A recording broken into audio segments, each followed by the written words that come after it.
Cześć ludzie, what's up people? Hola, JT here. Welcome to another episode. You know, I think this place where I am standing right now, right here, this is the first place that I visited when I came to Poland for the first time in the year 2012. My wife was living right up there.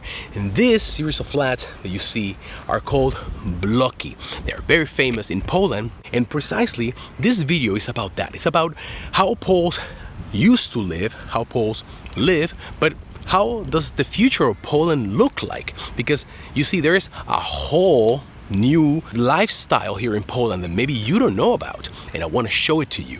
So on this episode, we're going to learn how do Poles live, but how do Poles want to live in the future?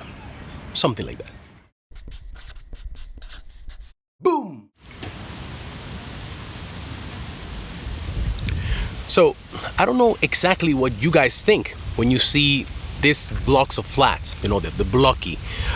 I used to believe that this was some sort of Soviet influence. We have all seen the brutalist art and the brutalist style of architecture that was so predominant during the Soviet Union. So it does look Soviet to me. But I was very surprised to have found out that it's not the case entirely. Apparently, this started in the year 1933 on board a ship where all of the most powerful, influential, and avant-garde architects in the world were taking part in the 4th International Congress of Modern Architecture. And they finalized something called the Athens Charter, where they planned, foresaw, and decided how the future of urban planning would look like.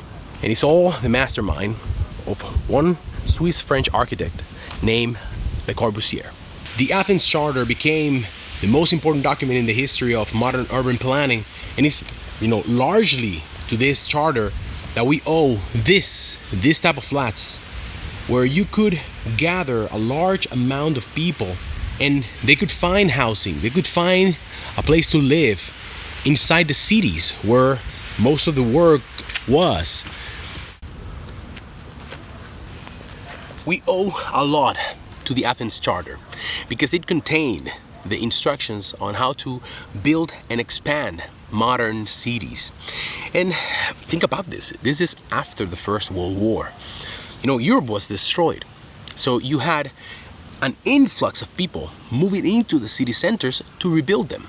And that posed a problem because in the past, maybe you have some, you know, tens of thousands, potentially maybe hundreds of thousands of inhabitants. Now you have millions, and they needed a place to live. And that's where this design comes into play. Whether you like it or not, whether you think it's ugly, whether you think it's outdated, it worked. And just like this very building and many others around me, that's precisely what was needed. A place where you could build a community and where people could thrive so that they could go on and do the work of course, rebuilding Europe. Even though this urban planning, this design of the bloki really worked and still works, let's face it, it's hundreds of families living around me and there are thousands living in Poland in the same style of building. Nowadays, it's, I don't know, considered old, outdated. The design is just ugly. And you have more and more people wanting to upgrade their lives. They want to live in a place that looks like it was designed on a TV show in TV. And that's exactly where we're going to go next. There's a place in Warsaw, well known precisely for its urban planning. It has some very specific particularities. Like, for example, the buildings cannot be taller than 20 meters. Unlike these big blocks of flats. Follow me to Wilanów.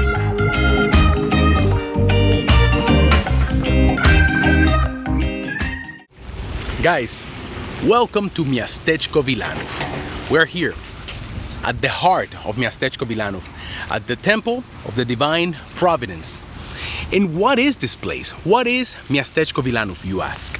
Well, first of all, Miasteczko Wilanów is part of the borough of Wilanów.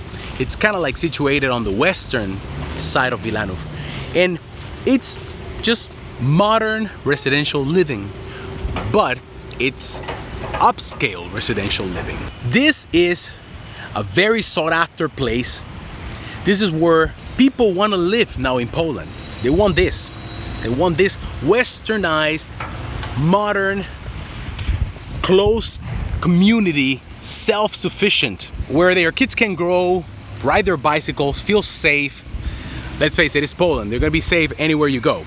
So the concept of Wilanów was to build a city within a city. Well, the architects and the firm that developed this actually started the project in the year 2002. There are still, developments happening. For example, they're building the Wilanów tram. There is a little bit of, criticism that the people that live in Wilanów don't need a tram. So why all this hoopla? But the idea seems to work, because whenever you are here, as I am right now, you can see I'm filming, I'm surrounded by all these beautiful buildings, which, by the way, it's not allowed to build any structure taller than 20 meters. And it's designed like that precisely to avoid the overwhelming oppression that people would feel from the bloki, and to get away a little bit from Poland of old and welcome Poland of now, modern Poland. The idea was to build a place that felt different from what Poles already knew and what they were used to.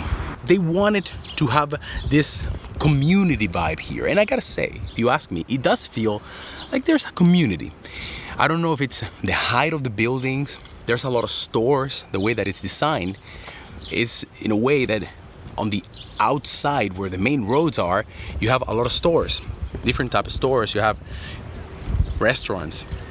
And on the inside of the buildings, you have gardens for the residents to enjoy. The point is that you can feel like you're living in a special place here in Poland. Look at it. Look at my surroundings. Look at the greenery. Look at the buildings. Look at the cleanliness. Would you have guessed that I'm in Poland? If I don't tell you that I'm in Poland, would you have guessed it? Especially after we came from the bloki flats.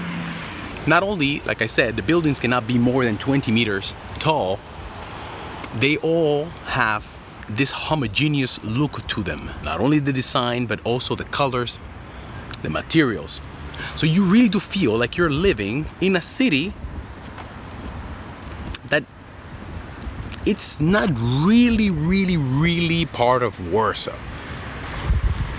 It's its own thing. Tell me in the comments, do you like it or not? So I have a couple questions. As much as I love this place, because I really like it, like I said, I do wonder if the regular Pole will be able to ever afford living in a place like this. If you search online any of those real estate websites, you will very quickly find that one of these flats is gonna run you a couple million zloty.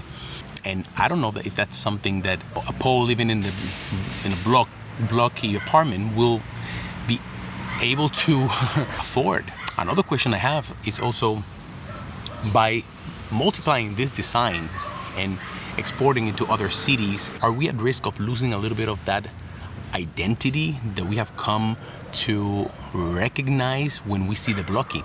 I particularly like what some of the cities are doing with the bloki apartments. Like in Łódź, you see murals. They commission this artist, Polish artist, and they paint this really cool looking murals. And sometimes they also paint the block of flats with vivid colors and give it a little bit of a life. And I really like that. I don't know if maybe tearing that down and moving away from that concept of living into this is the right call and the solution. I'm conflicted because I do like this. I like this new Poland. I like it. Boom! That's all, guys. That's the end of this episode. I hope you liked it. Please let me know in the comment section below. Let me know. First of all, have you ever lived in the bloki? Second of all, have you been here to Wilanów? What do you think of this model of residential living? Do you think that this modern way should be exported to other cities in Poland? Would you like to see that? Or you think that, no, this doesn't have character. This needs more vibe. Please, your voice, comment section below. I'll see you guys on another episode. Bye-bye.